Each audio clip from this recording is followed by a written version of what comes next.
사무엘상 8장 19절로부터 22절까지 말씀을 함께 봉독하겠습니다. 백성이 사무엘의 말 듣기를 거절하여 이르되 아니로소이다. 우리도 왕이 있어야 하리니 우리도 다른 나라들 같이 되어 우리의 왕이 우리를 다스리며 우리 앞에 나가서 우리의 싸움을 싸워야 할 것이니이다 하는지라. 사무엘이 백성의 말을 다 듣고 여호와께 아뢰매 여호와께서 사무엘에게 이르시되 그들의 말을 들어 왕을 세우라 하시니 사무엘이 이스라엘 사람들에게 이르되 너희는 각기 성읍으로 돌아가라 하니라. 아멘.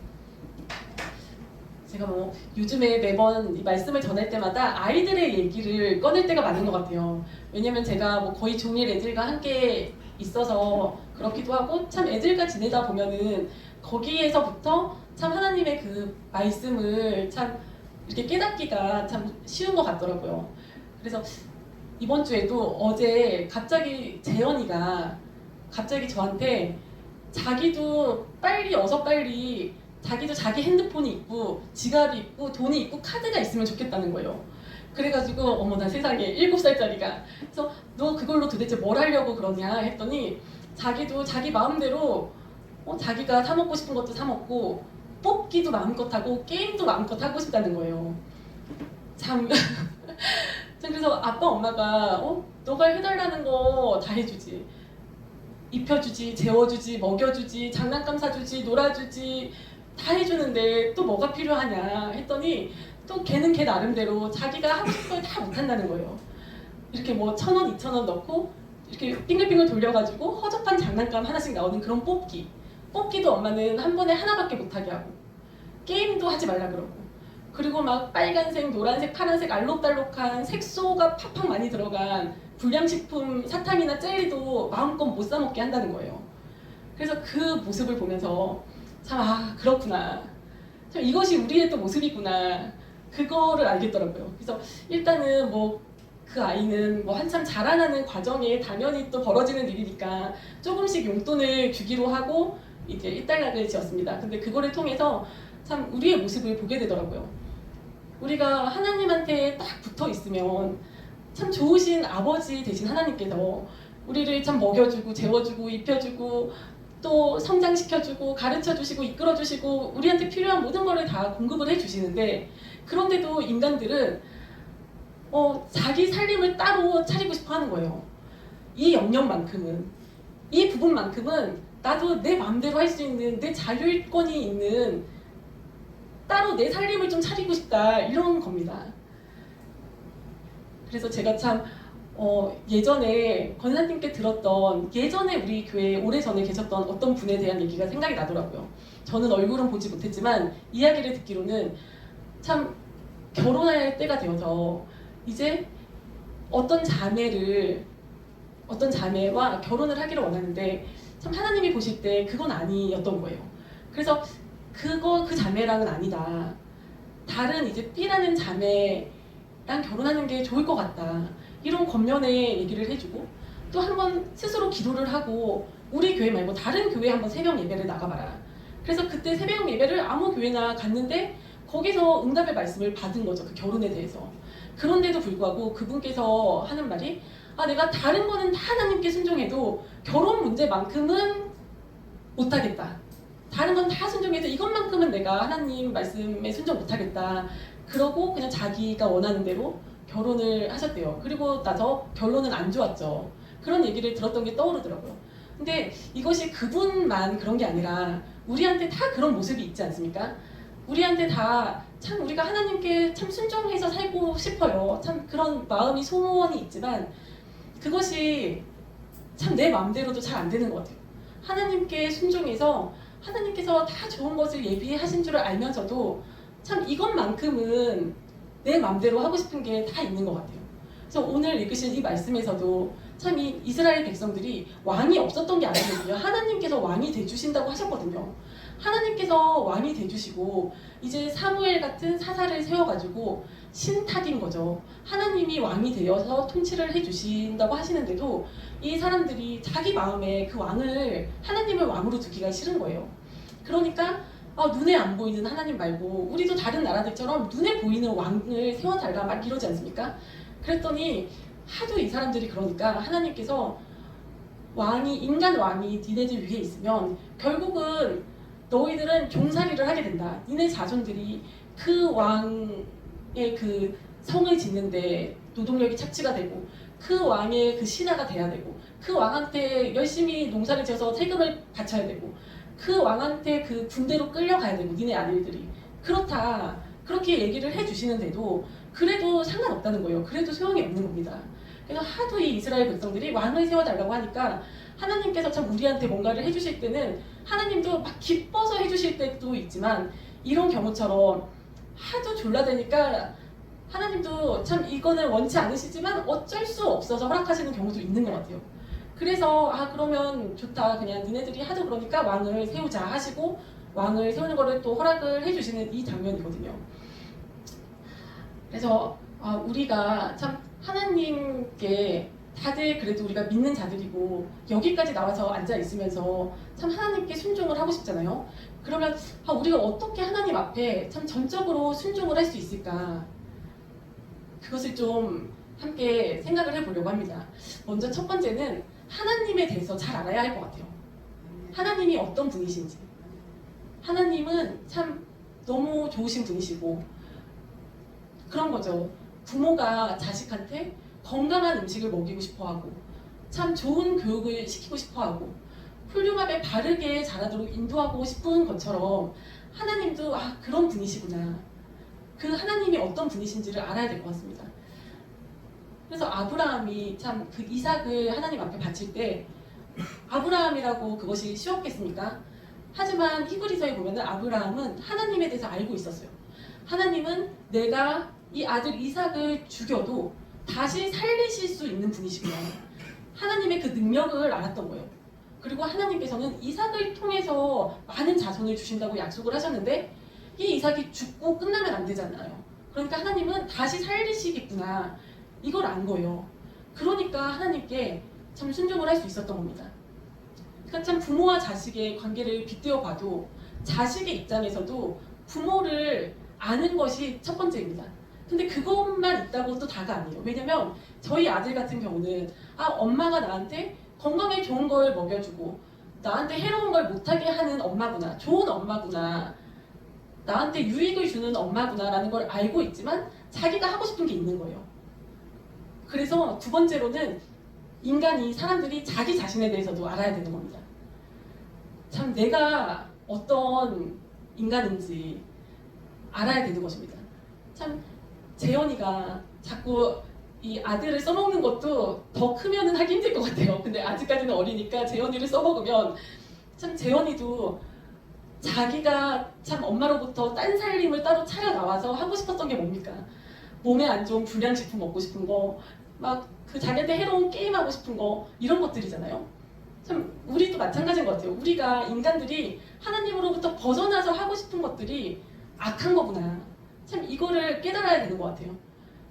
그리고 제가 오늘 아침에 참 씻다가 화장실이 여름에는 막 금방 더러워지잖아요. 그래서 화장실 청소를 막 아침에 막 씻고 나서 또 땀을 빡빡 흘리면서 화장실 청소를 했어요. 보다가 도저히 안 되겠어가지고 화장실 청소를 하다가 괜히 혼자서 속에서 불이 나는 거예요. 막 분통이 나는 거예요. 그래서 참 막 화를 막 내면서 화장실 청소를 하고 또 방에 딱 들어와가지고 말씀 준비를 하려고 앉았는데 참 내가 이런 인간이구나. 참 이렇게 몇 시간 뒤에는 말씀을 전할 거면서 그 남이 쓰는 화장실도 아니고 내가 쓰는 화장실 청소하다가 내가 열이 받는 이런 정도의 인간이 나구나. 그냥 그 자신의 한계를 알아야 됩니다. 그냥 사람이 다 죄인이다. 우리가 참 그 악한 거를 좋아한다. 우리가 참 형편없는 존재들이다. 이것을 깨달아야 합니다. 그러면 하나님에 대해서 알고 또 나 자신에 대해서 알고 그 다음에 세 번째로 또 필요한 것은 평상시에 기도하는 것입니다. 평상시에 시간을 정해놓고 기도를 쌓아야지 하나님의 또 메시지를 우리가 알 수가 있잖아요. 제가 부족하지만 올해 초부터 이제 조금 이렇게 딱 마음을 잡고 시간을 정하고 기도를 하려고 노력을 하고 있습니다. 근데 아직까지는 하루에 1시간 하기도 참 버거운 실정이에요.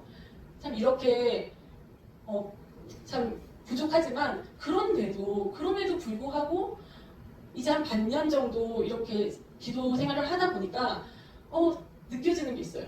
조금씩 감이 생기는 거예요. 촉이 생기는 거예요. 예를 들면은 느낌이 오는 거예요. 아, 하나님께서 조만간 나한테 어떤 메시지를 던지시겠구나. 이런 느낌이 오더라고요.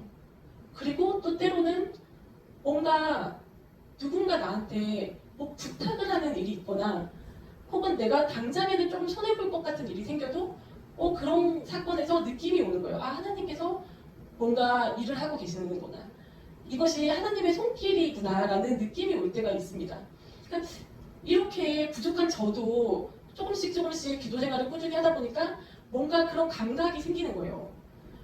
근데 기도를 안 하면 알 수가 없잖아요. 어떤 일이 일어나도 이것이 하나님이 주시는 기회인지 또 하나님께서 뭔가 이렇게 대비를 시키시는 건지 이런 거를 도저히 그 감각이 없어서 무뎌져서 알 수가 없는 겁니다.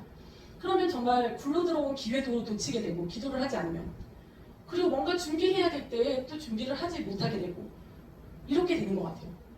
그러니까 평상시에 기도를 해야지만 그래야지만 하나님의 뜻을 알아야지 순종할 거 아닙니까? 그러니까 이것이 뭔가 하나님의 메시지 같다. 하나님이 뭔가 일하고 계신 것 같다. 이런 느낌이 와야지 우리가 순종을 할 수 있지 않습니까? 노력을 쉽진 않아도 노력을 해서라도 할 수 있지 않습니까? 그러니까 세 번째는 평상시에 기도를 쌓아야 합니다. 그리고 마지막으로 이제 오늘의 설교 제목 사람한테 왜 순종해? 이것과 관계가 있는데 마지막으로 이제 네 번째가 사람한테 순종을 하는 겁니다. 그러니까 하나님께서 직접 말씀을 해주시면 너무 좋겠죠. 근데 참 그것이 흔한 일은 아니지 않습니까?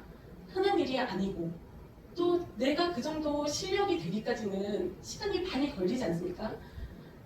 그렇기 때문에 또 하나님께서는 사람을 통해서 또 일을 하십니다. 그렇기 때문에 우리가 사람한테 순종을 해야 합니다. 근데 이 사람은 아무나는 아닙니다. 아무나가 아니라 정광훈 목사님께서 멘토한테 순종하는 걸 굉장히 강조를 해서 말씀을 하시더라고요. 그러시면서 자기가 이제 여러 목사님들을 대상으로도 설교를 많이 하고 하셨는데 누구든지 하나님한테 순종하시겠습니까? 하면 다 예스 한대요. 하나님한테 순종하는 건 너무 쉽대요. 왜냐면 하나님은 눈에 안 보이시니까. 근데 멘토한테 순종하는 거는 어렵다는 겁니다. 왜냐면 사람이니까. 눈에 보이는 사람한테 순종하는 것이 그것이 하나님한테 순종하는 거라고 강조를 하시더라고요. 그래서 우리 참 교회도 참 제가 처음에 이제 초신자 입장에서 이제 처음 온 지 얼마 안 됐을 때는 교회 안에 일어나는 일을 상세히도 알지 못했지만 그냥 이렇게 얼핏 보기에도 너무 이상한 거예요. 그러니까 교회에서 일어나는 일은 세상에서는 이해가 안 되는 거예요. 그러니까 그 정광훈 목사님하고 어떤 세상 기자랑 인터뷰하는 그런 내용이 얼마 전에 유튜브에 올라왔었거든요. 근데 그걸 보면 서로 다른 얘기를 하고 있어요. 한국어로 얘기를 하지만 서로 도저히 이거는 납득이 안 되는 겁니다. 그러니까 참 이 세상에서는 민주주의가 정의롭잖아요. 근데 이 교회에서는 민주주의가 안 통합니다. 어떻게 보면은 독재예요. 여기서는 다시 회의를 막 하고 다수결에 의해서 일을 하고 이런 것이 아니라 신탁 통치입니다. 하나님께 위임받은 사람이 신탁을 받아가지고 그 사람을 통해서 이제 뭔가가 결정이 되고 진행이 되고 이루어지잖아요. 근데 이것이 세상에서 막 세상 물속에 젖어서 살다가 들어와서 봤을 때는 참 너무 이해가 안 되는 거예요. 그래서 예전에 어떤 사역자 분께서 그런 얘기를 하시더라고요. 자기 남편이 어느 날 그런 얘기를 하더래요. 아니 당신은 권사님이 하나님이냐? 이러면서 얘기를 하더래요. 그래서 그 사역자분께서 그러면 내가 기도하시는 분 말을 듣지 당신 말을 듣냐? 하고 대꾸를 하셨다고 하시더라고요. 그러니까 참 그렇듯이 이것이 세상 사람들이 볼 때는 참 이게 뭔가 문제가 있는 것 같이 보이고 이해가 안 되지만 참 이 하나님의 이 공동체는 참 지도자를 하나님께서 세우시잖아요. 질서가 있잖아요. 하나님 안에서의 질서가 있잖아요. 근데 그 질서는 그 초신자라고 하더라도 들어온 지 한두 달밖에 안 돼도 그 질서는 보이거든요. 그 질서는 알 수가 있습니다. 그러면 그 질서에 내가 순종을 해야 되는 거예요. 그리고 이제 그 분별을 해야겠죠. 사람들을 분별을 해야겠죠. 예전에 그 모세 시절에 그 장막을 보면은 장막이 울타리가 있었습니다. 가장 바깥에는 울타리가 있고 동쪽으로 문이 나 있는데 그 문을 열고 들어서면 이제 넓은 안뜰이 있어요. 그 안뜰이 있는데 그곳에 이제 물두멍이 있고 번제단이 있습니다. 그래서 이 번제단에서 이제 뭐 양이나 이런 뭐 재물을 잡아서 이제 번제를 하고 제사를 드리고 물두멍에 손을 씻고 이런 제사가 일어나고 그리고 더 안쪽으로 들어가다 보면은 이제 성소가 나오게 됩니다. 근데 이제 성소 문을 열고 들어가면 그 성소 안에는 촛대가 있고 또 떡상이 있고 그리고 이제 분향단, 향을 피우는 분향단이 있습니다. 그리고 가장 깊은 안쪽으로 들어가면 휘장이 쳐져 있는데 커튼 같은 게 쳐져 있는데 그 휘장을 열고 들어가면 그곳에 이제 언약궤가 있는 거예요. 그곳이 지성소입니다. 그래서 이 지성소에 언약궤가 있는 그 지성소에서 하나님께서 대제사장을 만나 주십니다. 그러니까 우리가 교회에 다닌다고 해서 다 같은 그 레벨의 교인들이 아니라는 것을 알아야 합니다. 어떤 사람은 성전 뜰만 밟고 다니는 사람들이 더 태반이에요. 대다수가. 아직까지 번제단까지도 가지 못한 사람들이 태반입니다. 그러니까 자기가 분별을 해야 되는 거예요. 아, 보면 저 사람은 성전 뜰만 밟고 다니는구나. 너무 세상적이구나 아직. 구원은 받았지만 참 발 한쪽은 세상에 걸쳐 있구나. 그러면 어떤 문제가 있을 때 영적인 문제가 있거나 뭐 세상적인 문제가 있거나 그 사람한테 상담을 해서는 되겠습니까? 그리고 또 어떤 사람은 번제단을 통과해서 성소에 들어간 사람도 있는 거예요. 그래서 참 그 성령도 받고 참 말씀으로 은혜 받고 또 주님 앞에 기도 향기로운 그 기도에 그 향기를 올려드리고 이런 생활을 하고 있는 사람도 있는 거예요. 그리고 이제 그거에서 한 단계 더 나아가서 정말 그 깊은 가장 깊은 안쪽 지성소까지 들어가서 하나님과 정말 하나님과의 그 정말 관계가 정말 돈독한 그런 분들도 계신 겁니다. 그러면 우리가 누가 지성소에 들어간 사람인지를 알아야 합니다. 누가 지성소에 들어간 사람인가? 어떤 사람은 성전 뜰을 밟고 다니는 사람인가? 그래서 정말 혹시 만약에 내 가족이라고 할지라도 성전 뜰만 밟고 다니는 사람의 얘기를 내가 귀 기울여 들어야 되는 것이 아니라 정말 지성소에 들어가 있는 사람의 얘기를 듣고 그분께 상담을 하고 또 우리가 순종을 해야 합니다. 그것이 하나님께 순종하는 방법인 것 같습니다. 그러니까 우리가 참 그리고 순종을 하기 위해서는 어떤 메시지가 나한테 떨어져도 내가 기도를 하고 있어야만 또 순종을 할 수 있겠죠. 그래서 다시 한번 말씀을 요약하면 우리가 누구나 다 참 하나님을 믿고 이 자리에 있지 않습니까? 그러면 참 우리가 하나님께 순종하기를 다 원해요. 하나님께 순종하기를 원하지 않는 사람은 없다고 생각합니다. 근데 하나님께 순종하는 것이 참 쉬운 일은 아닙니다. 그렇기 때문에 우리가 참 그 방법도 한번 생각을 해보고 그 방법에 맞춰가지고 나의 신앙도 좀 점검을 해보고 할 필요도 있다고 생각을 합니다. 그래서 첫 번째로는 먼저 하나님에 대해서 잘 알아야 된다는 것. 그리고 두 번째로는 나 자신에 대해서도 잘 알아야 된다는 것. 하나님이 얼마나 좋으시고 얼마나 지혜로우시고 얼마나 능력 있으시고 또 나를 위해서 얼마나 그 선한 계획을 갖고 계시는지 그 하나님에 대해서 알고 믿음을 가져야겠죠. 그리고 이에 반해서 참 나라는 존재는 얼마나 무력한지 나라는 존재는 얼마나 참 죄짓기가 쉽고 빠르고 얼마나 참 악한지 이 나의 한계에 대해서도 알아야 합니다.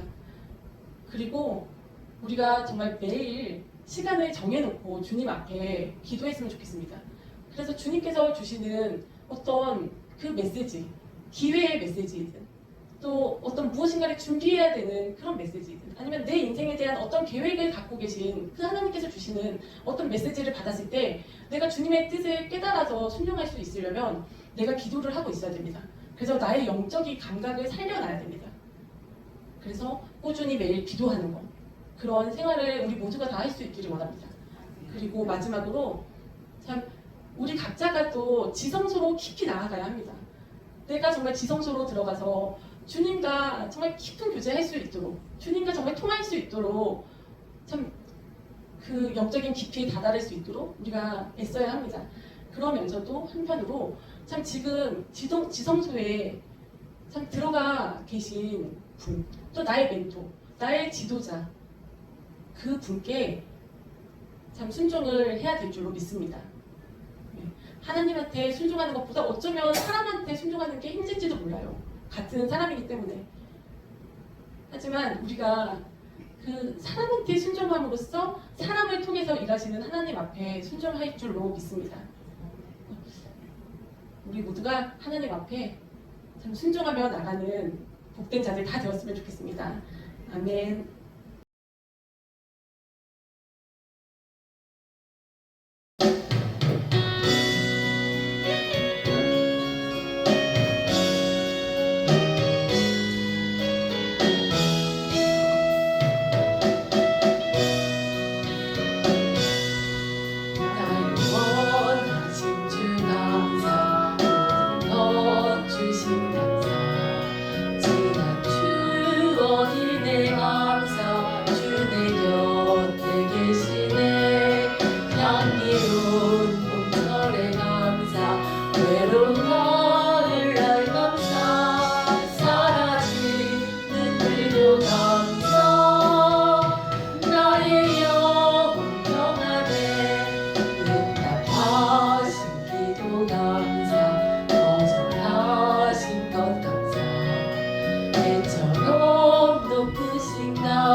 절망 중 위로 감사 증량 못하는 애 감사 그 신사랑 감사해 길가에 장미꽃 감사 장미꽃 가시 감사 따스한 사랑의 가정 일용할 양식 감사 기쁨과